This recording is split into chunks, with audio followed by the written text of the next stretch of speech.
नमस्कार. आता मकर संक्रांतीचा सण आलेला आहे, त्यामुळे सगळीकडेच लगबग चालू आहे. घरातील स्वच्छता करायचं चालू आहे, कोणाचं सामान आणायचं चालू आहे. तर मीही माझ्या घरातली साफसफाई चालू केली आहे.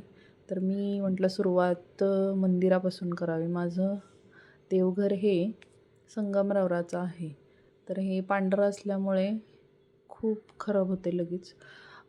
तर याच्यावरती धूळ, आपण जो दिवा लावतो, धूप लावतो, त्याचं धुराने काजळी पकडली जाते आणि काळं होतं आहे. तर तेच साफ करायचं चालू आहे. तर मी याच्यासाठी घेतलेलं आहे रीन आला घेतला आहे. थोडंसं पाणी घेतलं, त्याच्यामध्ये आपली जी वॉशिंग पावडर असते तुम्ही कुठलीही वापरू शकता. त्याच्यामध्ये रीन आला टाकायचा आहे आणि ते मिश्रण मिक्स करून घ्यायचं आहे आणि ते पूर्ण मंदिराला लावून घ्यायचं आहे. तुम्हाला हाताची ॲलर्जी असेल तर तुम्ही डायरेक्ट घासणीने लावू शकता. घासणीचा वापर करून आपल्याला इथे साफ करायचं आहे. तर मी सगळीकडे लावून घेतलेलं आहे हे मिश्रण आणि 15 मिनटं ठेवायचं आहे हे असंच, तरच ते जास्त स्वच्छ होईल. त्याला लावून ठेवलं तर सगळीकडे जे धूळ वगैरे आहे ती निघून जाईल. तर मी छोटे जे कानाकोपरे आहेत तिथे पण लावलेलं आहे. जे हे होल दिसतात आहेत त्याच्यामध्ये दिव्यामुळे असं काळं झालेलं आहे, ते पण यांनी निघतं, स्वच्छ होतं. तर बघू शकता मी आता सगळीकडे लावलेलं आहे. आमच्या इथे घराच्या इथे बांधकाम चालू असल्यामुळे खूप धूळ येते आणि त्या धुळीमुळे मंदिरावरती धूळ पण खूप साठते.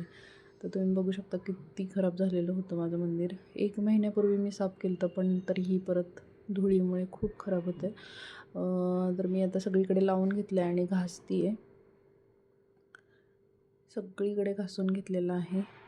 तुम्ही घासणीने घासू शकता किंवा जो आपला ब्रश असतो, टूथब्रश, तो घेऊ शकता. त्या ब्रशनी पण व्यवस्थित निघतं. जेही छोटे छोटे होल्स दिसतात ते त्या ब्रशनी स्वच्छ निघतात. आपण वापरलेला ब्रश घ्यायचा नाही आहे, नवीनच ब्रश घ्या, कारण हा मंदिरासाठी यूज करणार आहे. तर वापरलेल्या ब्रशनी नका करू. पाहू शकता तुम्ही किती धूळ बसलेली आहे ती याने निघते. रीन आलाचा डायरेक्ट तुम्ही वापर करू शकता. रीन आला जर तुम्ही डायरेक्ट टाकले तरीही चालते, पण मी पाण्यामध्ये मिक्स केले होते. सर्वकडील घाण निघलेली आहे, काळपटपणा जो आहे किंवा तेलाचे डाग आहेत ते सगळे निघलेले आहे. तुम्ही बघू शकता किती स्वच्छ झालेलं आहे, पांढरं शुभ्र झालेलं आहे मंदिर. आता होल्स पण खूप क्लीन झालेले आहेत आणि साईडला जे हे आहेत खांब त्याच्यावरचं पण बघू शकता.